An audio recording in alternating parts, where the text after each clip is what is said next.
या तो मैं 35 साल से पहले एक मिलियनेयर बनूंगा या फिर मैं एक ऊंची बिल्डिंग से छलांग मार दूंगा। ऐसा ही कहा था वॉरेन बफेट ने जब वो बहुत छोटे थे। दोस्तों, आज इस वीडियो में हम देखेंगे कि दुनिया के सबसे अमीर इन्वेस्टर ने पैसे कैसे कमाए, कैसे उन्होंने $0 को 32 साल की उम्र में $1 मिलियन बना दिया और 1 मिलियन को $85 बिलियन बना दिया। तो आइए स्टार्ट करते हैं। वॉरेन बफेट 30 अगस्त 1930 में अमेरिका ओमाहा में पैदा हुए थे। वॉरेन बफेट के डैड हार्वर्ड बफेट एक स्टॉक ब्रोकर थे जो कि एक पॉलिटिशियन भी रहे हैं, जबकि उनकी मदर एक हाउसवाइफ थी। 1930 में अमेरिकन क्राइसिस चल रहे थे। इससे पहले कि वॉरेन बफेट 1 साल के होते, उनकी फैमिली ने अपनी सारी बैंक सेविंग्स खो दी, क्योंकि जिस बैंक में वॉरेन की फैमिली की सेविंग्स थी वो बंद हो गया। वॉरेन ने बचपन में ही अपने माँ बाप गरीबी में जीते हुए देखे हैं। उनकी माँ कई बार अपना एक टाइम का खाना स्किप कर देती थी ताकि वॉरेन के डैड खाना खा सके, क्योंकि वो पूरा दिन काम करके थक जाते थे। और ये सब गरीबी देखकर ही वॉरेन ने बोला था, या तो मैं 35 साल से पहले एक मिलियनेयर बनूंगा या फिर मैं ओमाहा की सबसे ऊंची बिल्डिंग से छलांग मार के अपनी जान दे दूंगा।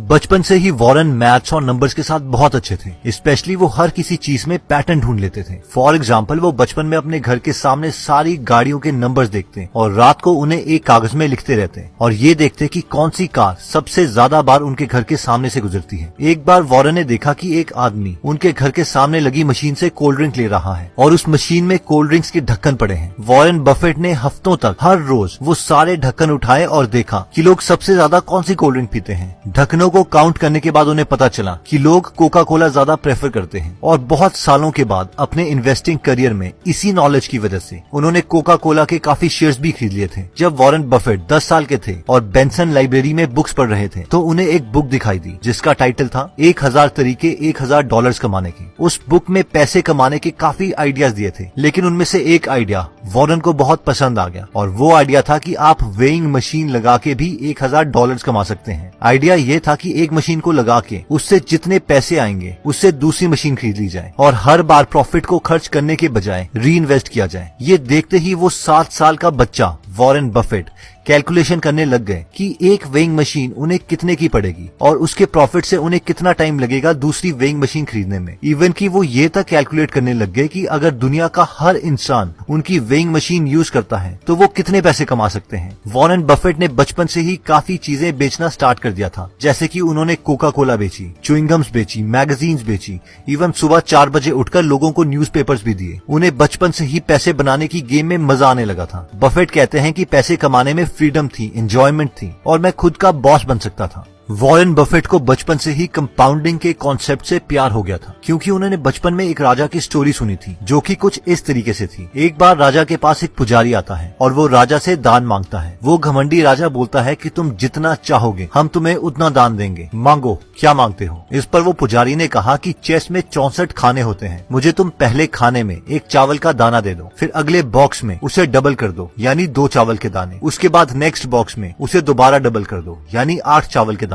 और तुम चेस की ये 64 सेक्शंस तक करते रहो। जितने चावल के दाने टोटल आएंगे बस मुझे उतना ही चाहिए। इस पर उस राजा ने कहा, बस तुम कितने नादान हो, इससे अच्छा तो मुझसे तुम हीरे जवाहरात मांगते। लेकिन जब उस राजा के सैनिकों ने उन 64 सेक्शंस में चावल के दाने डालने स्टार्ट किए तो वो 64th सेक्शन में इतने ज्यादा दाने थे कि उस राजा को अपना पूरा किंगडम बेचना पड़ा। वॉरेन बफेट इस स्टोरी से इतने इंप्रेस हुए कि उन्होंने कंपाउंडिंग को अपनी कोर फिलॉसफी मान लिया। जब वॉरेन बफेट ने हार्वर्ड बिजनेस स्कूल में अपने डैड के कहने पे अप्लाई किया तो हार्वर्ड के इंटरव्यूअर्स ने वॉरेन बफेट का शिकागो में 10 मिनट के लिए इंटरव्यू लिया और उनसे कहा, भूल जाओ, तुम्हारी हार्वर्ड में एडमिशन नहीं हो सकती। और वॉरेन बहुत दुखी हो गए कि अब मैं अपने डैड को क्या बोलूंगा। लेकिन अब वॉरेन बफेट बोलते हैं कि शायद ये मेरे साथ सबसे बेस्ट चीज हुई थी, क्योंकि कुछ साल पहले उन्होंने एक बुक पढ़ी थी जिसका नाम था द इंटेलिजेंट इन्वेस्टर और security analysis bye Benjamin Graham, जिससे वॉरेन बफेट बहुत ज्यादा इंप्रेस हुए थे। हार्वर्ड की रिजेक्शन के बाद वॉरेन ने कोलंबिया यूनिवर्सिटी के प्रोस्पेक्टस में देखा कि बेंजामिन ग्राहम वहाँ पढ़ा रहे हैं और उन्होंने उन्हें एक लेटर लिखा, डियर प्रोफेसर, मुझे अभी तक लगता था कि आप मर चुके हैं, क्योंकि जब अब मुझे पता चल चुका है कि आप जिंदा हैं और कोलंबिया यूनिवर्सिटी में पढ़ा रहे हो तो मैं इस यूनिवर्सिटी को ज्वाइन करना चाहता हूँ। और फॉर्चुनेटली उन्हें कोलंबिया यूनिवर्सिटी में एडमिशन मिल गई। और वॉरेन बोलते हैं कि मेरी लाइफ की ये बेस्ट दिन थे, क्योंकि मैंने बेंजामिन ग्राहम से इन्वेस्टिंग के बारे में बहुत कुछ सीखा। बेंजामिन ने उन्हें इन्वेस्टिंग के 2 बेस्ट रूल्स बताए। रूल नंबर 1, अपनी इन्वेस्टमेंट के पैसों को कभी भी रिस्क में न डालो, यानी नेवर लूज मनी। और रूल नंबर 2 था never forget rule number 1। Warren Buffett ने जो एक बहुत इंपॉर्टेंट कॉन्सेप्ट बेन ग्राहम से सीखा था वो था वैल्यू इन्वेस्टिंग, यानी कंपनी को उसकी वैल्यू के प्राइस के अकॉर्डिंग खरीदना चाहिए, ना कि उसकी प्रेजेंट मार्केट वैल्यू के अकॉर्डिंग। फॉर एग्जाम्पल, अगर आपको पता है कि ये पेन 10 रुपए का है और कल को अगर मार्केट आपको वो पेन 20 का बेचती है तो उसे खरीदना नहीं चाहिए बल्कि वेट करना चाहिए। और जिस दिन वही पेन मार्केट आपको 5 रुपए का ऑफर करने लगे तो उसी वक्त उसे खरीद लेना चाहिए। और जैसे ही मार्केट दोबारा से उस पेन को 10 रुपए का बेच रही हो तो आपको भी वो खरीदा हुआ पेन मार्केट में दोबारा 10 रुपए का बेच देना चाहिए और प्रॉफिट कमा लेनी चाहिए। अब यही फिलॉसफी बफेट ने बड़ी कंपनियों के शेयर्स को खरीदने के लिए यूज करी और बहुत पैसे कमाए। 1956 में वॉरेन ने 25 साल की उम्र में खुद की एक पार्टनरशिप फर्म खोली जिसमें उनके साथ 7 पार्टनर्स थे। मैक्सिमम पार्टनर्स उन्हीं की फैमिली में से थे। सिर्फ 6 साल में यानी 1962 में वो अपने $1,05,000 को अपनी पार्टनरशिप फर्म की मदद से $7 मिलियन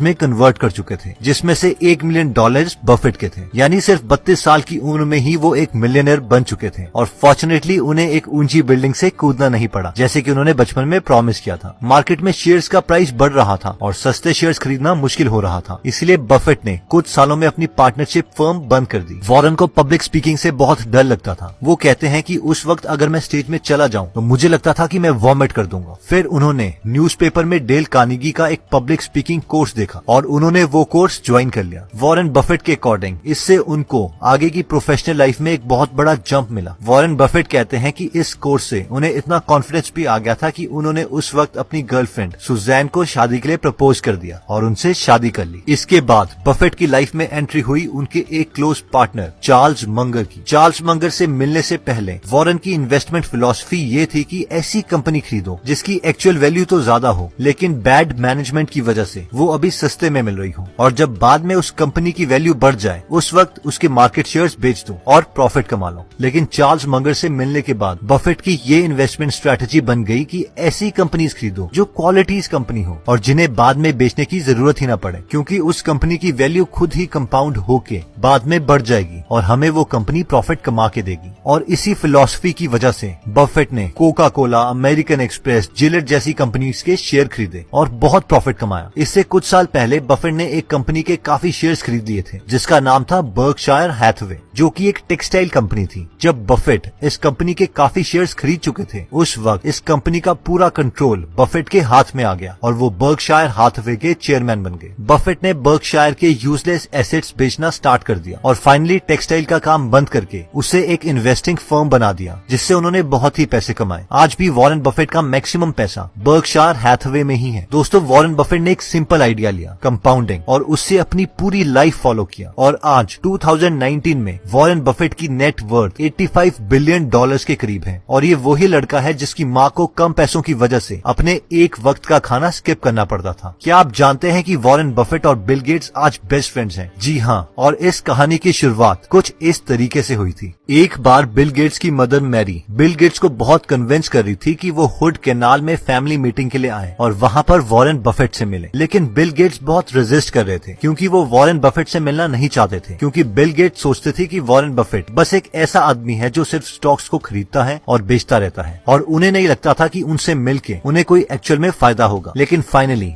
बिल गेट्स लंच में आने के लिए मान गए और बिल गेट्स जैसे ही वॉरेन बफेट से मिले उन्हें पता चल गया कि वॉरेन बफेट अच्छे और इंटेलिजेंट इंसान हैं और वो दोनों बहुत ही जल्दी बेस्ट फ्रेंड्स बन गए। उस वक्त बिल गेट्स के डैड भी लंच में मौजूद थे और उन्होंने वॉरेन बफेट और बिल गेट्स को कहा कि तुम दोनों अपनी लाइफ में बहुत ही सक्सेसफुल रहे हो। फिर उन्होंने उन दोनों को एक पेपर और एक पेंसिल दिया और कहा कि एक ऐसी कौन सी चीज है जो तुम मानते हो जिसकी वजह से तुम दोनों सक्सेसफुल रहे। जब बिल गेट्स के डैड ने उन दोनों के पेपर को देखा तो उन दोनों ने पेपर में एक ही शब्द लिखा था और वो था फोकस। आज भी बिल गेट्स और वॉरेन बफेट दोस्त हैं और वॉरेन बफेट ने साल 2018 में $3.4 बिलियन बिल और मेलिंडा गेट्स फाउंडेशन में डोनेट कर दिए। इतना ही नहीं, वॉरेन बफेट ने ये भी प्रॉमिस किया है कि वो मरने के बाद अपनी वेल्थ का 99% डोनेट कर देंगे और अपने बच्चों को अपनी वेल्थ का बहुत ही कम हिस्सा देंगे, क्योंकि वो जानते हैं कि बिना मेहनत के मिले पैसे से उनके बच्चों की लाइफ इंप्रूव नहीं होगी बल्कि वो बर्बाद ही होंगे। दोस्तों, वॉरेन बफेट आज भी बहुत ही सिंपल लाइफ जीते हैं। वो एक मिडिल क्लास घर में रहते हैं, मिडिल क्लास खाना खाते हैं और एक मिडिल क्लास गाड़ी चलाते हैं। बर्कशायर हैथवे में शुरू में उनके पास सिर्फ 25 एम्प्लॉइज थे। बेशक अब बर्कशायर में बहुत से एम्प्लॉइज हैं, लेकिन वो शुरू के 25 एम्प्लॉइज आज भी उन्हीं के साथ काम करते हैं। वॉरेन कहते हैं कि मैं अपने हर एक एम्प्लॉय और हर एक शेयर होल्डर को एक पार्टनर मानता हूँ, एक फैमिली मेंबर की तरह ट्रीट करता हूँ। वो हमेशा बोलते हैं कि मैं बहुत खुश हूँ क्योंकि मैं अपनी लाइफ में वो गेम खेल रहा हूँ जिससे मुझे प्यार है। मुझे पैसों से प्यार नहीं है, बस इन्वेस्टिंग की गेम से प्यार है। अगर मुझे पैसों से प्यार होता तो मैं महंगी गाड़ी खरीदता, लेकिन मैं ऐसा कुछ नहीं करता।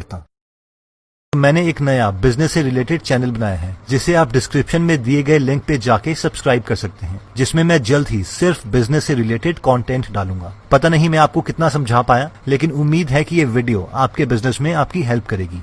जय हिंद।